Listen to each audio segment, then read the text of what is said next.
हम जलालुद्दीन खिलजी की सफलताएं कर रही हैं तो मलिक छज्जू के साथ उसने क्या व्यवहार किया। चोरों और ठगों के प्रति दयालुता की वो नीति अपनाता था, उसको कठोर दंड उनको नहीं देता था। इसलिए क्या है, जो विद्रोही सरदार वगैरह हैं उसकी नीतियों उससे के पक्ष में नहीं थे। राजद्रोही सरदारों के प्रति वो क्या नीति अपनाता है। राजद्रोही सरदार है यहाँ एक, वो क्या कहता है कि मैं जलालुद्दीन खिलजी का सिर काट के ले आऊँगा। जब उसको पेश किया जाता है उसके दरबार में तो वो अपनी तलवार फेंक देता है कि चलो अब मेरा सिर आप काट दो। तो ऐसी विनम्रता की वो नीति अपनाता है। यहाँ एक बहुत इंपॉर्टेंट है जो आपके कंपटीशन के एग्जाम में पूछा जाता है, सिद्दी मौला का वध। अब देखो, अभी तक ऊपर हम क्या देखते आ रहे हैं कि जलालुद्दीन खिलजी क्या करता है, विनम्रता की नीति है, किसी के साथ कठोरता का व्यवहार नहीं करता। लेकिन एकमात्र ये चीज़ देखने को मिलती है जो उसकी कठोरता दिखती है, जिसमें सिद्दी मौला क्या है, एक सूफी संत है भाई। इसको सुनने को मिलता है कि वो षड्यंत्र रच रहा है और खुद शासक बनने का प्रयास कर रहा है। तो इसलिए क्या है, उसको बंदी बना करके लाया जाता है और जलालुद्दीन खिलजी क्या करता है, उसको हाथी के पैरों तले कुचलवा देता है। तो ये उसके व्यवहार कठोरता का एक देखने को मिलता है और बहुत इंपॉर्टेंट भी है आपका कंपटीशन के हिसाब से, कभी तैयारी करोगे जब।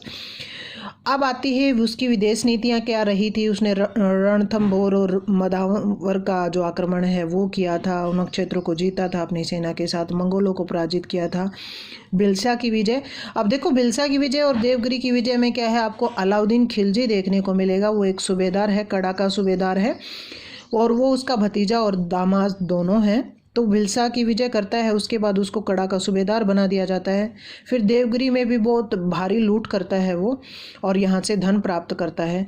अब वो जब धन प्राप्त करता है, इकट्ठा करके लेके आता है, तो जलालुद्दीन खिलजी को जब इसकी खबर मिलती है तो उसको जो विद्रोही दूसरे सरदार हैं वो भड़काते हैं। लेकिन अलाउद्दीन खिलजी क्या करता है, एक चाल चलता है, वो उसको निमंत्रण देता है कि आप कड़ा में आओ और ये जितना जो धन प्राप्त हुआ है वो आप लो। और यहाँ निमंत्रण उसने स्वीकार किया।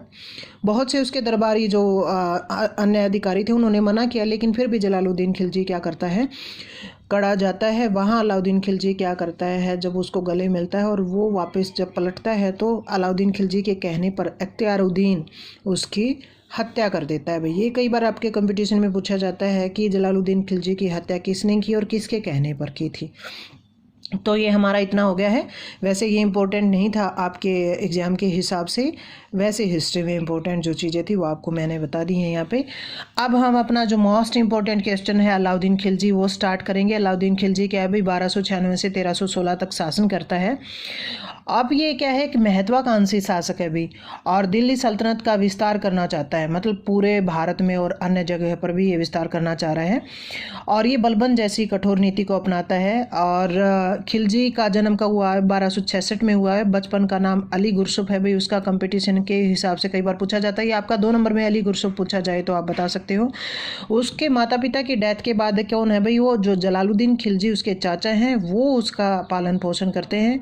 1290 में एक कड़ा का सूबेदार बनता है और उसके बाद अवध का गवर्नर बनाया जाता है इसको। और अवध का गवर्नर बनने पर ही इसको आरिजे मुमालिक, जो मैडम आपको पढ़ा रही हैं अभी, जो ये प्रशासन करवा रहे हैं, तो आरिजे मुमालिक का पद इसको दिया जाता है। और फिर इसी पद पर रहते हुए वो देवगिरी को जीतता है। सुल्तान बनने के समय बर्नी ने उसके बारे में एक परिभाषा लिखी है जो बहुत इंपॉर्टेंट है कि शहीद सुल्तान के कटे हुए सिर से अभी रक्त टपक ही रहा था कि जब शाही ताज अलाउद्दीन ने अपने सिर पर रख लिया, तो दिल्ली की राजगद्दी पर अधिकार कर लिया था। अब उसकी सैनिक उपलब्धियां हैं जो हम आगे कल करेंगे। ओके भाई।